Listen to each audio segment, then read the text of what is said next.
শুভ দুপৰীয়া ভাত পানী খোৱা বোৱা হ'লনে বাৰু? আজি যে এই চব্জিখন দেখিছেনে, কিহে ৰান্ধি আছোঁ চাই থাককচোন। আৰু প্ৰথমবাৰ ৰান্ধিলোঁ, খাই খুব ভাল লাগিলে। আৰু এয়া চাই থাককচোন, এইখিনি মই মাছৰ কণী ফ্ৰাই কৰি লৈছোঁ। যিহেতু কালি মাছ আনিছিলোঁ, মাছত আৰু কণী ওলালে মাছৰ কণীখিনি ধুনীয়াকৈ ফ্ৰাই কৰি লৈছোঁ তেলতে। ইয়াতে নহৰু, আদা, পিঁয়াজ, কেঁচা জলকীয়া সকলো মিক্স কৰি পেলাই জিৰা অকণৰ সৈতে মই এনেকৈ পেষ্ট বনাই লৈছোঁ। পেষ্টটো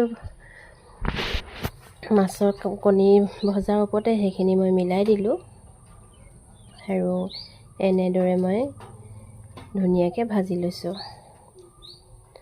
আৰু আমি সদায় কণী আনিলে মানে ভাজি খাওঁ ভাতৰ লগত, বা এনে হ'লেও ভাজি খাওঁ। আজি মই এইদৰে চব্জি নিচিনাকৈ গ্ৰেভি বনাই খালোঁ আৰু খুব ভাল লাগিলে খাই। আপোনালোকে নাই খোৱা যদি ট্ৰাই কৰি চাব পাৰে দেই। আৰু মই হ'লে বিৰাটেই ভাল পালোঁ। আৰু দুপৰীয়া সাঁজটো আজি এনেদৰে খালোঁ, খুব ভাল লাগিলে খাই। আৰু ভিডিঅ'টো কেনেকুৱা লাগিলে কমেণ্ট কৰি জনাবলৈ নাপাহৰিব। আজিলৈ আহোঁ, বাই।